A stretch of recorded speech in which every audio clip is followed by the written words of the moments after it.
Hello student, आज हम start करेंगे सीबीएसई का चैप्टर नंबर 11। बुक में अगर जाओगे फिजिक्स से सीरीज से देखोगे तो चैप्टर नंबर 4 है, जिसका नाम है वर्क एंड एनर्जी। बहुत ही ज्यादा इंपॉर्टेंट चैप्टर है, मजेदार चैप्टर है यार। वर्क एंड एनर्जी, इसमें ये जो चैप्टर है पूरा रियल लाइफ से जुड़ा हुआ चैप्टर है। इसमें जो भी मैं बोला, आपका जो 9th 10th स्टैंडर्ड, जो भी मैं तो बोल रहा हूं 12th स्टैंडर्ड तक जो भी होता है वो रियल लाइफ से बहुत ही ज्यादा जुड़ा होता है। कुछ ऐसे इधर उधर नहीं देखना होता है। आप इधर अपने आजू बाजू में देखोगे चैप्टर समझ में आ जाएगा। बस होता क्या है प्रॉब्लम, लोग उसको एक डेफिनेशन की तरह भागने लगते हैं, एक बुक समझने लगते हैं, एक सिलेबस समझने लगते हैं, डिफिकल्ट बन जाता है। बहुत आसान तरीका लेना है, आसानी से समझ में आ जाएगा। ठीक है, तो अभी मैं आपको एकदम 1 by 1 बताऊंगा, पूरा मैं कैसे पढ़ाऊंगा, पूरा कॉन्सेप्ट मैं बताऊंगा, मैं कैसे एग्जैक्टली पूरे चैप्टर को 100% आपके सामने रख दूंगा और ऐसे ही मजाक में खत्म भी हो जाएगा। चलिए देखते हैं। सबसे पहले मैं बताऊंगा इसकी डिफिनेशन। मेरा सबसे पहला क्या है, तरीका क्या है, सबसे पहले मैं जो चैप्टर का मतलब है उसको मैं बताता हूं, क्योंकि उसके पीछे कुछ वजह होता है। जिसको चैप्टर का मतलब समझ में आ गया, उसके मतलब अंदर की बात उसी से रिलेटेड होगा। तो जब पहले चैप्टर का मतलब समझ में आ जाएगा तो आगे की कहानी समझ में आ जाएगी। तो सबसे पहले आप पढ़ोगे, इसका डिफिनेशन पढ़ोगे। व्हाट इज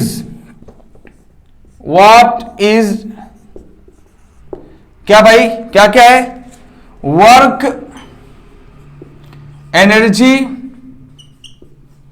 एंड एक और जुड़ा रहेगा बाद में, यहां पे नहीं दे रहता है चैप्टर में, और क्या है? पावर। और एक बात मैं बताते चलूं यार, ये जो चैप्टर है ना, ये चैप्टर आपको 12th स्टैंडर्ड तक नजर आएगा। नीट में एक क्वेश्चन जरूर आता है इससे रिलेटेड, आप चेक कर लेना।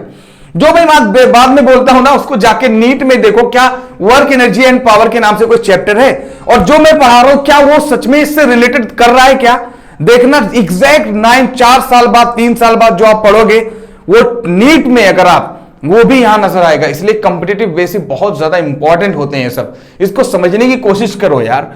ठीक है, सबसे पहले मैं बताऊंगा what is work, energy and power. सबसे पहला मेरा काम तो ये होगा भाई, पहले तो चैप्टर का मतलब, that means what is the meaning of that chapter, इसका मैं पहले बताऊंगा। उसके बाद फिर मैं 3 पार्ट में इस चैप्टर को बांट दूंगा, वही सेम। वर्क को अलग बांटूंगा मैं, सबसे पहला हिस्सा, और दूसरा हिस्सा हमारा होगा क्या भाई? एनर्जी, इसको अलग बांट दूंगा। तीसरा हिस्सा हमारा होगा क्या? वो होगा पावर, इसको अलग बांट दूंगा। इन तीनों को, जिसकी तीनों की डेफिनेशन बताऊंगा, इन तीनों को अलग अलग बांट भी दूंगा। तो चलो क्यों ना इसको समझते भी जाएं और इसका हिस्सा, इसका क्या है, इसका टाइप्स भी बताते जाएं, क्या क्या पढ़ाने वाला हूं, सिलेबस में क्या क्या है, ये बोर्ड पे अभी आ जाएगा, और इसकी डेफिनेशन भी बता दे रहा हूं। तो सबसे पहले what is work, energy and power. देखो बहुत ही ज्यादा डिटेल में तो जाऊंगा ही मैं, ये जब पढ़ाऊंगा वर्क पोर्शन और एनर्जी पोर्शन, पावर पोर्शन, ठीक है। लेकिन अभी मैं बताऊं कि what is work. Scientifically work का मतलब होता है किसी भी ऑब्जेक्ट पर फोर्स लगाकर उसको डिस्प्लेस कर देना, that is called work. If you applying some external force, some force, and that object is not moving, that object is not displacing, then we can say the work done is zero. Work done होने के लिए सबसे पहला criteria है कि object पर force लगाओ, और लेकिन शर्त यह है कि उस पर डिस्प्लेसमेंट होना चाहिए। डिस्प्लेसमेंट नहीं तो वर्क डन नहीं होगा। तो डिस्प्लेसमेंट है जहां, वर्क है वहां। अब आप बोलो सर मैं क्या है, पढ़ाई करता हूं, ये भी तो वर्क है, सोचता रहता हूं, ये भी तो वर्क है। सर मैं ये बोर्ड पर पूरी ताकत लगाकर सुबह से लेकर शाम तक ताकत लगा के भी इंसान थक गया, सर ये भी तो वर्क है। नहीं बाबा, ये वर्क नहीं है। वर्क का मतलब है ऑब्जेक्ट पर अगर फोर्स लगाओ तो डिस्प्लेसमेंट जरूर होना चाहिए। अगर डिस्प्लेसमेंट नहीं है तो वर्क नहीं है। ठीक है भाई। अच्छा, वर्क को किस चीज में मेजर करते हैं? जैसे मास को मेजर करते होंगे, किसमें भाई? केजी में, किलोग्राम में, ग्राम में जाते हो, कोई चीज जब सामान खरीदते हो, कोई लिक्विड होता है उसको लीटर में लेते हो, है कि नहीं? वैसे किसी फोर्स को किस में मेजर करते हो? न्यूटन में, है कि नहीं? न्यूटन साइंटिस्ट का नाम है। वैसे ये वर्क को मेजर करते हैं जूल में। जूल एक साइंटिस्ट का नाम है। जैसे फोर्स को मेजर करते हैं, यानी the unit of force is Newton, वैसे वर्क की यूनिट यानी वर्क को किस में मेजर करते हैं? जूल में। और जूल भी साइंटिस्ट का नाम है, याद रखना। तो वर्क की यूनिट जूल होती है और ये साइंटिस्ट का नाम है। और वर्क डन मतलब होता है किसी भी ऑब्जेक्ट पर फोर्स लगाओ और उसको डिस्प्लेसमेंट जरूर होना चाहिए, सबसे पहला काम। एनर्जी क्या है भाई? जब आपके पास एनर्जी रहेगी तभी आप वर्क कर पाओगे। हां, तो एनर्जी रहेगी तो वर्क कर पाओगे। तो व्हाट इज एनर्जी यार? किसी भी काम करने की जो कैपेसिटी होती है, capacity to do work called energy. बहुत बचपन से पढ़ते थे। तो किसी भी काम करने की जो कैपेसिटी, जो आपके अंदर जो क्षमता है, that is called energy. Energy रहेगा भाई तभी वर्क होगा। एनर्जी है ही नहीं तो वर्क तो होगा ही नहीं, क्योंकि एनर्जी ही रहेगा तो फोर्स लगेगा, और जब फोर्स लगेगा तो डिस्प्लेसमेंट होगा, और जब डिस्प्लेसमेंट होगा तो वर्क होगा, है कि नहीं? ऑब्वियस सी बात है, सिंपल सी बात है। तो जब एनर्जी होना चाहिए, बोलते नहीं भाई, तभी जाके काम होगा। लेकिन जरूरी नहीं है, एनर्जी है जहां, जरूरी नहीं है काम है वहां। याद रखना। क्यों भाई? एनर्जी आपके पास है, देखो मेरे पास एनर्जी है और मैं इस दीवार पर ताकत लगा रहा हूं, ये बोर्ड पर ताकत लगा रहा हूं, डिस्प्लेसमेंट नहीं हो रहा तो वो है भाई कहां? एनर्जी तो है, ये डिस्प्लेसमेंट नहीं कर रहा हूं तो वर्क हुआ क्या? तो साइंटिफिकली इसका मतलब वर्क नहीं है, डिस्प्लेस होना चाहिए। तो एनर्जी है जहां वर्क जरूरी नहीं है, वहां, है कि नहीं? एनर्जी है जहां वर्क जरूरी नहीं है वहां। लेकिन एक बात बताऊं, वर्क है जहां एनर्जी जरूर है वहां। अरे भाई वर्क कब तक नहीं हो पाएगा? जब तक आपके पास एनर्जी नहीं रहेगा। तो एनर्जी तो कैपेसिटी है भाई किसी भी वर्क को करने की। अब सवाल ये है, ये काम किस तरीके से करोगे? ये काम किस तरीके से करोगे? हो सकता है ग्रेविटी की वजह से, इसके अंदर भी एनर्जी है, छुपी हुई एनर्जी है, पोटेंशियल एनर्जी इसको बोलते हैं। और ये ग्रेविटी की वजह से, जितना हाइट रहेगा उतना चोट लगेगा, जितना मास रहेगा उतना भी चोट लगेगा। हाइट बढ़ाते जाओगे चोट ज्यादा लग जाएगा। ये एनर्जी है लेकिन ड्यू टू ग्रेविटी, और इसका नाम पोटेंशियल एनर्जी होता है। और किसी ऑब्जेक्ट, कोई कार है, उसकी स्पीड की वजह से, उसकी वेलोसिटी की वजह से जो कोई भी ऑब्जेक्ट चलता है तो कहीं ना कहीं उसके अंदर एनर्जी होगा, तभी तो स्पीड उसके अंदर आया, वेलोसिटी आया। तो उस एनर्जी का नाम है काइनेटिक एनर्जी। तो चलने वाली एनर्जी का नाम काइनेटिक एनर्जी, और रुके रहने वाली एनर्जी जो छुपी हुई है जो किसी ऑब्जेक्ट के अंदर, that is called potential energy. ये भी पढ़ेंगे, ये भी पढ़ने वाले हैं हम लोग। तो आपने ये देखा कि एनर्जी है जहां वर्क डन जरूरी नहीं है वहां, लेकिन वर्क डन है जहां एनर्जी लाजिम है वहां।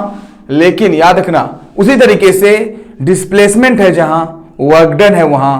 डिस्प्लेसमेंट अगर नहीं है तो वर्क डन नहीं है। ये बात समझ में आया ना भाई? क्लियर हुआ ना? ठीक है। अब सवाल यह है कि किसी काम को करने के लिए एनर्जी की जरूरत, ठीक है, ओके भाई, चलो एनर्जी मिल गई, काम भी हो रहा है। सवाल यह है काम किस तरीके से हो रहा है? मैं एक बॉल यहां पे ऐसे एक बॉक्स रखा हूं यहां पर, और एक बंदे से बोल रहा हूं भाई ये बॉक्स उठाकर सिर्फ यहां रख दे, ये ए पोजीशन में बोल रहा हूं बेटा यहां पे रख दे, ए से उठाकर इसको यहां पे रख दे। अब ये बंदा इसको यहां से उठाकर रखने में मान लो 5 किलो का सिप था, लेकिन जो बंदा था, 2 लोगों को मैंने बोला रखने के लिए, एक आदमी आया वो जस्ट 1 मिनट में रख दिया, और एक आदमी आया 1 घंटा लगा दिया रखने में, यहां पे यहां रखा, फिर यहां रखा, फिर यहां रखा, फिर यहां पे रखा। एक आदमी 1 घंटा लगा दिया, एक आदमी 1 मिनट लगाया। काम तो दोनों ने किया, क्योंकि दोनों ने डिस्प्लेसमेंट किया, दोनों ने सेम काम किया भाई। देखो ना, सेम जगह पर डिस्प्लेसमेंट किया, सेम जगह पर काम किया, काम तो दोनों ने किया, लेकिन फास्ट कौन किया? जो कम टाइम लगाया वो फास्ट किया, जो ज्यादा टाइम लगाया वो क्या है? स्लो किया। ऑब्वियस सी बात है यार। तो ए वाला ऑब्जेक्ट ज्यादा टाइम लगाया, मान लो ए ऑब्जेक्ट यहां पे एक आदमी ने ज्यादा टाइम लगाया और एक आदमी ने कम टाइम लगाया, तो इसके मतलब टाइम को भी ध्यान देना होगा। ये थोड़ी ना है काम करना है, डिस्प्लेस करना है तो ऑब्जेक्ट को चाहे एक साल बाद भी करो तब भी वो वर्क कहलाएगा। सही बात है, वर्क तो कहलाएगा, लेकिन उसका जो पावर है वो कम हो जाएगा, उसका जो रेट ऑफ वर्क है वो कम हो जाएगा। तो बेटा पावर भी जरूरी है पढ़ना, कि कोई भी काम हो रहा है, डिस्प्लेस तो हो रहा है, लेकिन कितना टाइम लग रहा है उसको डिस्प्लेस होने में, सबसे ज्यादा जरूरी है भाई। मतलब गाड़ी चल रही है लेकिन कितना टाइम लग रही है एक जगह से दूसरी जगह जाने में भाई। तो अगर एक जगह से दूसरी जगह जाने में कितना टाइम लगता है, उसी का नाम तो वेलोसिटी है। एक जगह से दूसरी जगह दूरी जाने में कितना टाइम लग रहा है, तो टाइम को रिलेट कर देते हैं तो वेलोसिटी बन जाता है। उसी तरीके से किसी भी एनर्जी को या किसी भी वर्क को, दोनों एक ही चीज है, बस अंदाज अलग अलग है। जब ये है तो ये है, और जब ये नहीं तो ये नहीं है, कि नहीं? बात समझे ना? तो वैसे ही किसी भी काम को अगर टाइम से रिलेट कर दिया जाए तो उसको हम बोलते हैं पावर। तो वर्क क्या होता है भाई? Rate of work, rate of energy is called power. कितना काम कितने टाइम में कर रहे हो, ये कमाल की बात है। टाइम मेन इंपॉर्टेंट है। तो काम तो हो रहा है लेकिन कौन कितने टाइम में हो रहा है, that is called power. So power is nothing but rate of work और rate of energy is called power. रटना नहीं है, समझना है। रटने के लिए तो आपके पास बहुत सारी बुक है, उस पर देख लेना, रट लेना। रटने का क्या फायदा? किस काम का है रटना? कब तक समझोगे ऐसे? ठीक है, पावर समझ में आ गया। जब ये समझ लेंगे ना तो चैप्टर ही खत्म हो जाएगा। उसके बाद एक लास्ट उसी में देखेंगे, एक आध जो है कुछ टॉपिक होंगे जिसको पढ़ना रहेगा। तो आपको यह समझ में आया कि ये तीनों आपस में कितने ज्यादा रिलेटेड हैं। एक बात मैं आपको क्लियर कर दूं, जो रेट वर्ड होता है ना, रेट, ये जो रेट वर्ड होता है, ये रेट का मतलब होता है किसी भी चीज को जब टाइम से रिलेट कर दिया जाता है तो उसका नाम रेट होता है। तो वर्क को अगर टाइम से रिलेट कर दोगे तो रेट ऑफ वर्क हो जाएगा, और उसी का नाम क्या है? पावर है। ओके भाई, मैंने आपको ये डिटेल में बताया क्योंकि जो मैं उसी को आगे कंटिन्यू करने वाला हूं, उसी को आगे कंटिन्यू करूंगा, इसको भी आगे कंटिन्यू करूंगा। तो जब इसकी डिफिनेशन ही नहीं आएगी, चैप्टर का मतलब समझ में आ गया? चैप्टर रियल में वर्क एनर्जी नहीं है, वर्क एनर्जी एंड पावर है। मैं चैप्टर को ऐसे बदलूंगा ताकि आपको ये तीनों चीजें एक साथ में आ जाए और तीनों रिलेटेड है। और जब ये आ जाएगा ना तो मैं क्या क्या पढ़ाने वाला हूं चैप्टर आपका खत्म करने के लिए। सबसे पहली बात, वर्क की डिफिनेशन जो मैंने बता दिया भाई, है कि नहीं? वर्क की यूनिट, यूनिट मतलब क्या होता है बेटा? यूनिट का मतलब होता है मेजरमेंट, किस चीज में करते हैं measurement, that is called unit. फिर वर्क का फार्मूला मैं बताऊंगा भाई। इसका फार्मूला मतलब क्या होता है यार?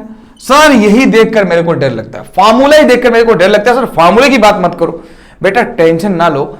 जिस बात को कभी भी मैंने बोला, जो आप डिफिनेशन के फॉर्म में किसी चीज को बताते हो उसी को मैथमेटिकल फॉर्म में लिख देना, ABCD के फॉर्म में लिख देना ताकि आसानी लगे, छोटा सा दिखे वो बड़ी चीज, तो उसका नाम फॉर्मूला होता है।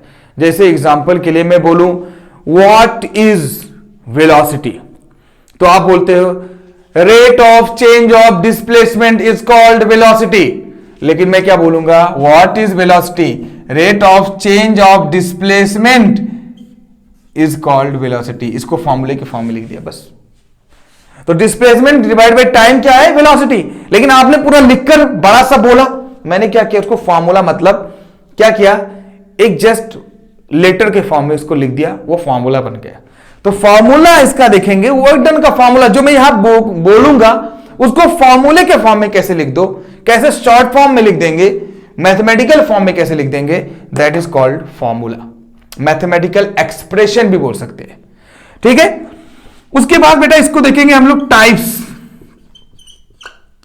वर्क के टाइप्स होते हैं, देखो हर चीज के टाइप्स होते हैं भाई, कई तरीके से वर्क किया जा सकता है। तो वर्क के टाइप्स देखेंगे हम लोग, कौन कौन से वर्क पढ़ेंगे भाई? Positive work, negative work and zero work. तो काम भी देखेंगे कितने तरीके से भाई, कितने तरीके से? Positive work, negative work and zero work, ठीक है। तो इसके टाइप्स भी देखेंगे, पॉजिटिव वर्क क्या है, नेगेटिव वर्क क्या है, ठीक है, जीरो वर्क क्या है। तो पॉजिटिव वर्क का मतलब कि जिधर फोर्स लगाओ उधर ही डिस्प्लेसमेंट हो जाए किसी ऑब्जेक्ट पर, पॉजिटिव वर्क, ठीक है। फोर्स लगाओ आगे और डिस्प्लेसमेंट हो पीछे, तो उसको क्या बोलेंगे? Negative work. फोर्स लगा रहे हो कुछ वर्क ही नहीं हो रहा है, जीरो वर्क। बताएंगे सब डिटेल में, कुछ है ही नहीं, ऐसे मजाक में निकल जाएगा। उसके बाद इसी में एक और देखेंगे, work done against gravity. Against क्या? ग्रेविटी। वर्क डन पढ़ेंगे किसके? ग्रेविटी के अगेंस्ट में वर्क डन क्या होता है उसको हम लोग पढ़ेंगे। और एक स्पेशल केस पढ़ेंगे। वो आपके सिलेबस में तो नजर नहीं आता है, कहीं कहीं महाराष्ट्र बोर्ड या कोई और बोर्ड में नजर आता है, आगे चलकर तो पढ़ना रहेगा। स्पेशल केस वो क्या रहेगा? Oblique work. मतलब किसी भी ऑब्जेक्ट पर फोर्स ऐसे सीधा सीधा वर्क इधर है, ऐसे सीधा सीधा रखा हुआ है और आप सीधा सीधा ढकेल रहे हो उसको या खींच रहे हो आगे की तरफ, तो ये तो हमारा सीधा सीधा वर्क डन कहलाता है, normal displacement, linear work done हो गया। लेकिन ऑब्लिक कब कहलाता है? जब इसको एक रस्सी बांध कर, जैसे जैसे छोटे बच्चे होते हैं और उसको कुछ रस्सी बांध दिए और ऐसे खींचते हैं, इधर से खींच रहे, ऐसे खींच रहे, किसी भी चीज को रखा हुआ ऐसे खींचते हैं ना, तो ऐसे खींचना मतलब कुछ एंगल से खींचना, सीधा सीधा ना खींचकर कुछ ऐसे खींचना किसी भी ऑब्जेक्ट को, ठीक है? तो उसको हम लोग क्या बोलते हैं? कुछ एंगल बनाकर खींचना, इसको बोलते हैं ऑब्लिक वर्क। क्या बोलते हैं भाई? ऑब्लिक वर्क डन, WD मतलब वर्क डन। ये भी पढ़ूंगा मैं, स्पेशल केस बताऊंगा। क्यों? क्योंकि आगे चलकर आपको बहुत सारे डिफरेंट टाइप्स ऑफ एग्जाम्स देने रहते हैं यार। अगर आपको कुछ करना लाइफ में बेटा, अभी से अगर सीरियस हो जाओ, इसको ऐसे देख लो, आपको पूरा ऐसे नीट एक झटके में निकाल दोगे, सच में बता रहा हूं, नीट झटके में निकलेगा, एक बार में ऐसे निकलेगा नीट, याद रखना। तो आपको इस पर ध्यान देना है, छोटी छोटी बातों पर ध्यान देना है। ऑब्लिक वर्क डन, इतना मैं पढ़ाऊंगा। इसके बारे में थोड़ा सा मैं इसे बता भी दिया हूं, इसको डिटेल में जाऊंगा। उसी तरीके से एनर्जी को भी मैं डिवाइड करूंगा उसी तरीके से। एनर्जी को हम उसकी डेफिनेशन पहले बताएंगे। सबसे पहली बात बता चुका हूं जो मैं अभी, उसकी यूनिट बताएंगे। इत्तेफाक ऐसा है कि वो एनर्जी और वर्क की यूनिट एक ही होगी भाई, एक ही तरीके से मेजर करेंगे क्योंकि चीजें ही एक है, ठीक है? उसका फॉर्मूला बताएंगे, उसका टाइप्स बताएंगे। क्या आसान चीज है यार, चैप्टर ऐसे खत्म हो जाएगा। इसके टाइप्स बताऊंगा मैं एनर्जी की। और एनर्जी की टाइप्स कौन कौन से होते हैं? जैसे यहां पे वर्क के 3 टाइप्स होते हैं, ऐसे एनर्जी 2 तरीके से होती है। एक होती है काइनेटिक एनर्जी और दूसरी होती है पोटेंशियल एनर्जी। इसके भी हम क्या करेंगे? टाइप्स बताएंगे एनर्जी के। और जब ये एनर्जी मालूम हो जाएगा, ये टाइप्स का मालूम हो गया, तो फिर खत्म हो गई कहानी, खत्म। ये इतना ही इसमें रहेगा, इसमें कोई स्पेशल केस नहीं बताऊंगा, ठीक है? हाँ, अब इसमें टाइप्स का मैं एक तो काइनेटिक एनर्जी और पोटेंशियल एनर्जी, ये फिक्स है, इसको तो आपको पढ़ना रहेगा। इसको हम लोग मैकेनिकल एनर्जी बोलते हैं। कौन सी एनर्जी बोलते हैं? Mechanical energy. ऐसे बहुत सारे और टाइप्स बताएंगे हम, chemical energy, tidal energy, hydraulic energy, ठीक है, इलेक्ट्रिकल एनर्जी, बहुत तरीके से, हीट एनर्जी, ठीक है, साउंड एनर्जी, लाइट एनर्जी, बहुत तरीके से एनर्जी होगी। जो दिख रहा है उसमें एनर्जी के फॉर्म में। और एनर्जी कंजर्व होता है, एनर्जी कभी बदलता नहीं है, जस्ट एक फॉर्म से दूसरे फॉर्म में चेंज किया जा सकता है। एनर्जी को ना तो बनाया जा सकता है ना तो बिगाड़ा जा सकता है। सब डिटेल में बताऊंगा, टेंशन मत लो। एनर्जी के बारे में पूरा इसको बता दूंगा, डिफिनेशन। एक काइनेटिक एनर्जी और पोटेंशियल एनर्जी एक स्पेशल केस रहेगा। क्यों बेटा? क्योंकि ये जो पूरा फिजिक्स है ना, आपको वो फिजिक्स का नाम होता है मैकेनिक्स। तो ये जो फिजिक्स है वो मैकेनिक्स है। और ये मैकेनिक्स के अंदर जो दुनियाई तौर से आप चीजें देख रहे हो ना, जो आपको नजर आ रहा है नॉर्मली, वो सब मैकेनिक्स के अंदर आता है, जहां पे फोर्स से रिलेटेड चीजें पढ़ी जाती हैं, मोशन से रिलेटेड चीजें पढ़ी जाती हैं। तो इसलिए जो चीजें आपको नॉर्मल काइनेटिक एनर्जी, भाई को ऑब्जेक्ट चल रहा है, दिख रहा है, ठीक है, कोई भी ग्रेविटी की वजह से गिर रहा है ऑब्जेक्ट, वो भी दिख रहा है, तो वो सब 2 मेन पढ़ेंगे, बाकी और टाइप्स पढ़ेंगे, ठीक है? उसके बाद जब ये हो जाएगा तो इसका रेट पढ़ेंगे, भाई यही रेट है, तो इसको पढ़ेंगे पावर। पावर की डिफिनेशन पहले पढ़ेंगे भाई। इसकी डिफिनेशन क्या है? इसका फॉर्मूला पढ़ेंगे। फॉर्मूला मतलब क्या हुआ भाई? डिनोट करने का तरीका यार। इसके अंदर भी फॉर्मूला, भूल गया था, इसके अंदर भी फॉर्मूला पढ़ेंगे भाई। ऑब्वियस सी बात है। क्यों फॉर्मूला पढ़ते हैं हम लोग? ताकि क्या होता है ना, आसान बन जाता है यार। जो हम बोल रहे हैं उसी को छोटे एक मैथमेटिकल टर्म में डिनोट कर देते हैं, तो उसको भी पढ़ेंगे। पावर का हम फॉर्मूला भी पढ़ेंगे। उसके बाद इसमें एक चीज पढ़ेंगे, कॉमर्शियल यूनिट ऑफ एनर्जी। यहां पे अलग इसी पावर से ही रिलेटेड है, एनर्जी से रिलेटेड है, उसका नाम है कॉमर्शियल यूनिट ऑफ एनर्जी। भाई जो आप घरों में इलेक्ट्रिसिटी यूज करते हो तो वहां पे आता कितना यूनिट आया भाई? 5 यूनिट, 10 यूनिट, ऐसे आता है ना इलेक्ट्रिक बिल जो आता है आपका घरों में, तो उसको हम पढ़ेंगे कि कैसे निकालें। मान लो एक बल्ब है जो यहां पे 100 वाट का बल्ब है, तो अगर इसको मैं 100 घंटे तक जलाऊं, हर दिन 5 घंटे जला रहा हूं, हर दिन ऐसे बोलूं, हर दिन 5 घंटे जला रहा हूं और 1 महीने तक जलाया, तो बताओ कितना यूनिट एनर्जी इसके अंदर खर्च हुआ। अच्छा, आराम से निकाल दोगे। जो यूनिट आपके घर पे आ रहा है ना, आराम से आप उसको बता सकते हो भाई कि हाँ, आपकी जो यूनिट आया, आप जो म्युनिसिपैलिटी वाला लेके आ रहा है, जो भी दे रहा है, यूनिट जो आ रही है, क्या सच में सही है या गलत है, आप आराम से पता लगा सकते हो। तो कॉमर्शियल यूनिट ऑफ एनर्जी भी पढ़ेंगे। यह पढ़ने के बाद काम ही खत्म हो जाएगा यार, पूरा चैप्टर 100% खत्म हो जाएगा। तो क्यों ना अभी स्टार्ट कर दे हम लोग व्हाट इज वर्क, उसकी डेफिनेशन पढ़ेंगे, जो मैंने डेफिनेशन पहले बता चुका, उसके बाद यूनिट, उसके बाद फॉर्मूला। क्यों ना इसको 1 बाय 1 में खत्म करूं। तो अभी मिलते हैं यही पूरी बात लेकर नेक्स्ट वीडियो में। नेक्स्ट वीडियो में पूरी बात, ये चैप्टर, ये वर्क को अलग से अगर लगेगा तो साथ में एनर्जी भी ले लूंगा। उसके बाद पावर, ज्यादा से ज्यादा क्या है, 1.5 घंटे में पूरी चैप्टर को ऐसे मजाक की तरह निकाल दोगे। ऐसे कहां अपॉर्चुनिटी मिलेगी यार, जहां पे 30 मिनट में आपको, ज्यादा यार 30 मिनट में ये 30 मिनट और अभी 30 मिनट डेफिनेशन में चला गया। टोटल मिलाकर 2 घंटों में आपको पूरा चैप्टर अच्छे से समझ में आ जाए, तो अपनी जिंदगी का 2 घंटा देकर अपने लाइफ को क्यों नहीं संवारना चाहते हो? क्यों बर्बाद कर रहे हो अपने आप को गेम खेलने, पबजी में क्यों अपने आप को टाइम बर्बाद करते हो? कुछ अपनी जिंदगी के आने वाले फ्यूचर के लिए कुछ करो। तो आपको क्या काम करना है, कुछ टाइम बस स्टडी के लिए देना है, कुछ नहीं, यूं ही ऑनलाइन सब कुछ हो जाएगा, है कि नहीं? ओके, चलो मिलते हैं नेक्स्ट वीडियो में। Thank you, bye bye.